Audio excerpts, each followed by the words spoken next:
معنویت کا صحیح اندازہ نہ ہوتا. بعض اوقات ایک حق بات کہی جاتی ہے، آپ اس حق بات کی تردید نہیں کر سکتے، اس کو غلط نہیں کہہ سکتے، لیکن کہنے والے کی نیت منفی ہوتی ہے، وہ اس کو اپنے منفی مقاصد کے لیے استعمال کرنا چاہتا ہے. یہی کیفیت آج عالمگیریت کی ہے کہ عالمگیریت کے نام پر مختلف طاقتوں کے مختلف مقاصد اور محرکات ہیں، لیکن عالمگیریت ایک حقیقت ہے.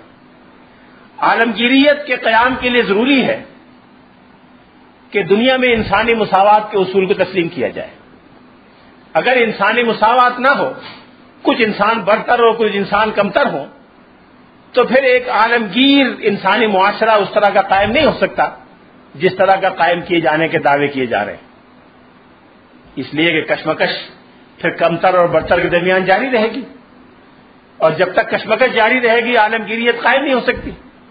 اس لیے عالمگیریت کا لازمی تقاضا ہے کہ انسانی مساوات کے اصول کو تسلیم کیا جائے، اور نہ صرف تسلیم کیا جائے بلکہ اس پر عمل بھی کیا جائے.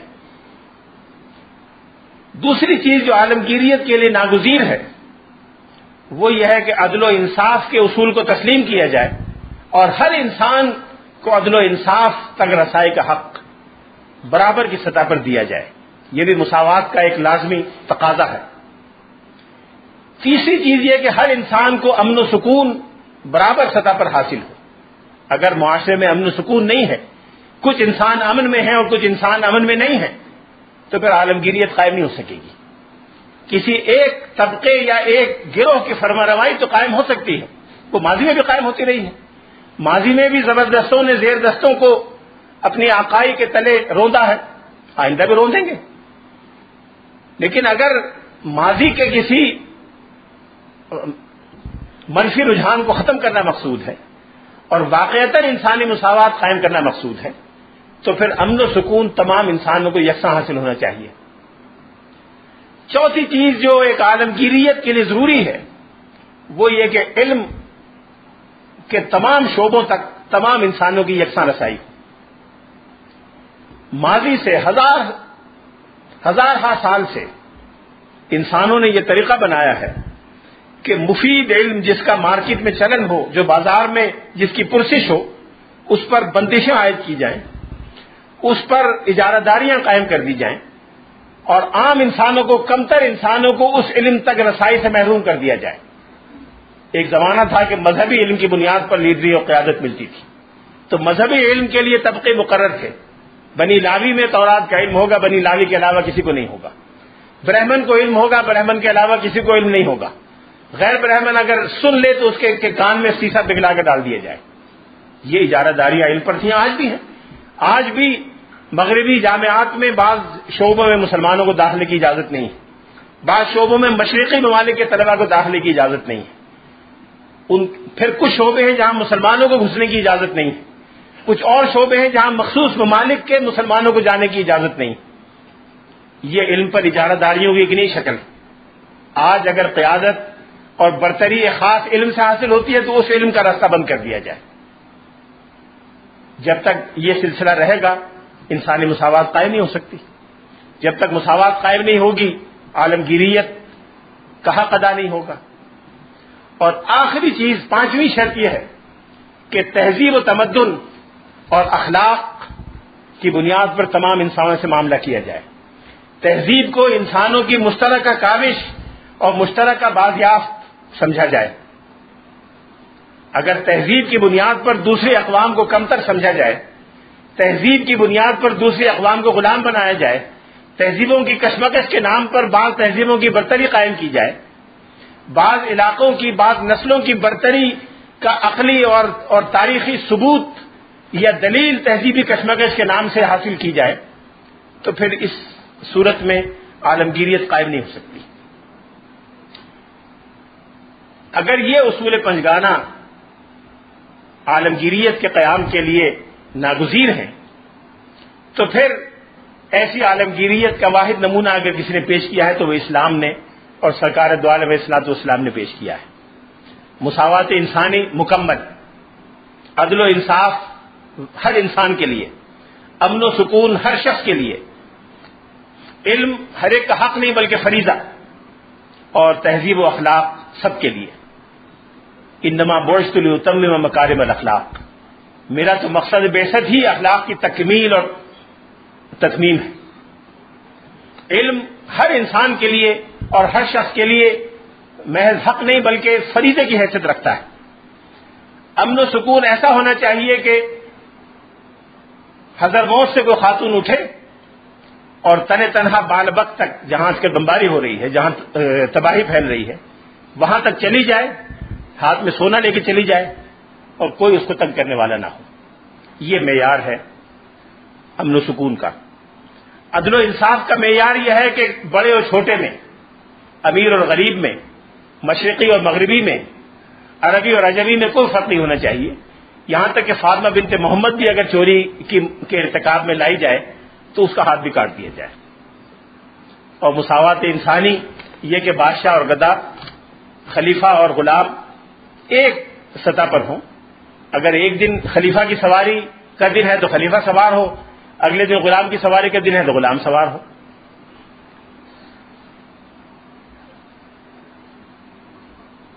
اس لیے عالمگیریت کو فروغ دینے کے لیے اور عالمگیریت کو صحیح خطوط پر استوار کرنے کے لیے اگر کسی شخصیت کی زندگی رہنما ہو سکتی ہے تو وہ صرف رسول اللہ صلی اللہ علیہ وسلم کی زندگی ہو سکتی ہے، اور اس کے لیے سیرت کا مطالعہ ناگزیر ہے۔ ڈاکٹر حمید اللہ صاحب نے یہ جگہ لکھا ہے کہ دنیا کی تمام اقوام اور ممالک کو دو مشکلات و مسائل سے واسطہ رہا ہے۔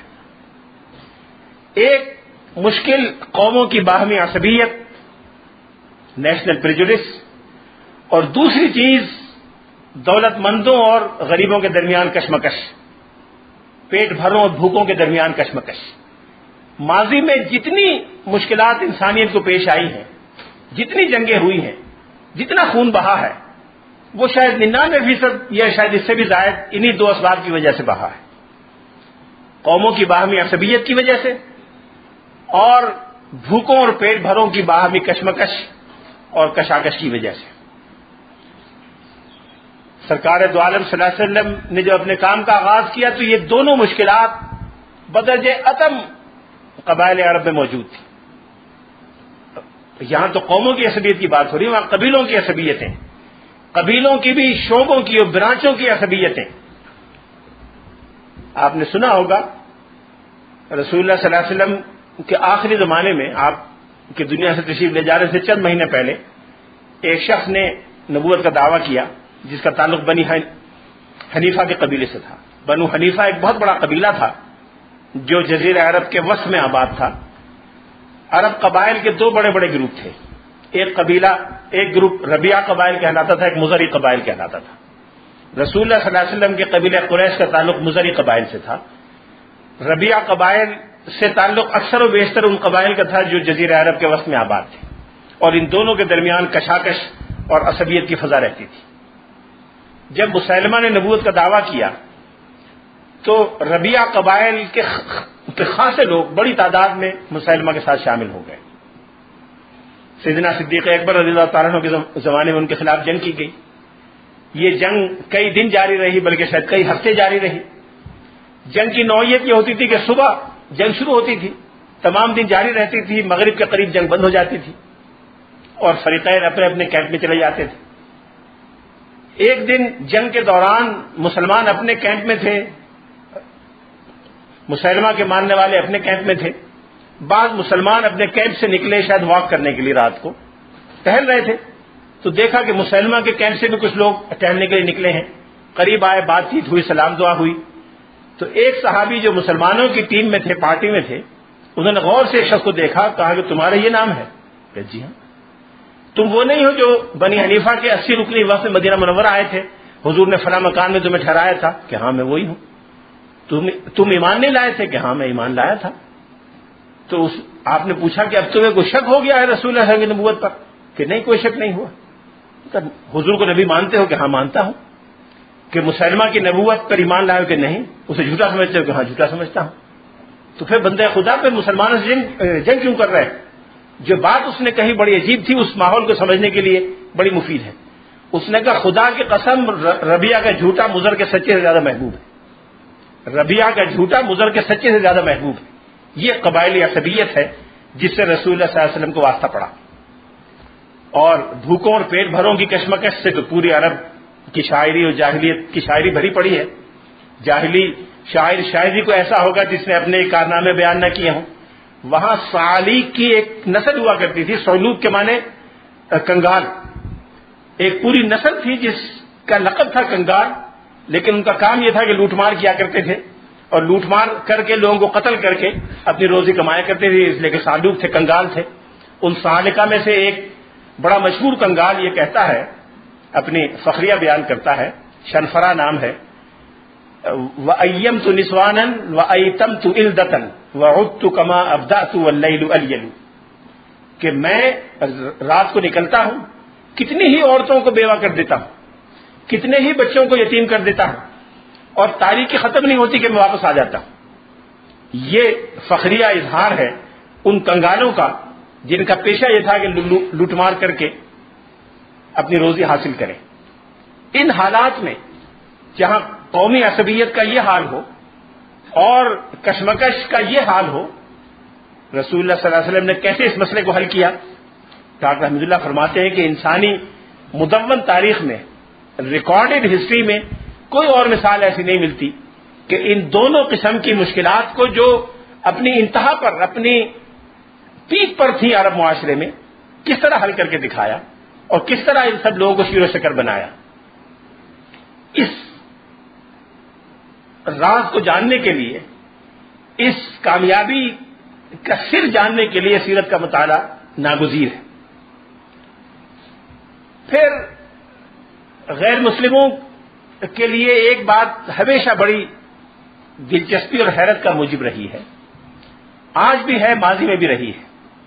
وہ یہ کہ اسلام ہر دور میں پچھلے 1427 سال میں، بلکہ نبوت کے 13 سال بھی شامل کر لیں تو 27 اور 13، پچھلے 1440 سال میں تیز رفتار ترین مذہب ہے اپنے پھیلنے کے اعتبار سے. اتنی تیز رفتاری سے ماضی میں یا حال میں کوئی مذہب نہیں پھیلا، اس وقت بھی تیز رفتاری سے پھیل رہا ہے. اور یہ ایک عجیب بات ہے کہ جن ادوار میں مسلمانوں کو سیاسی اعتبار سے کسی مشکل کا سامنا کرنا پڑا، عسکری اعتبار سے ناکامیاں ہوئی، شکست ہوئی، ان ادوار میں اسلام زیادہ تیزی کے ساتھ پھیلا.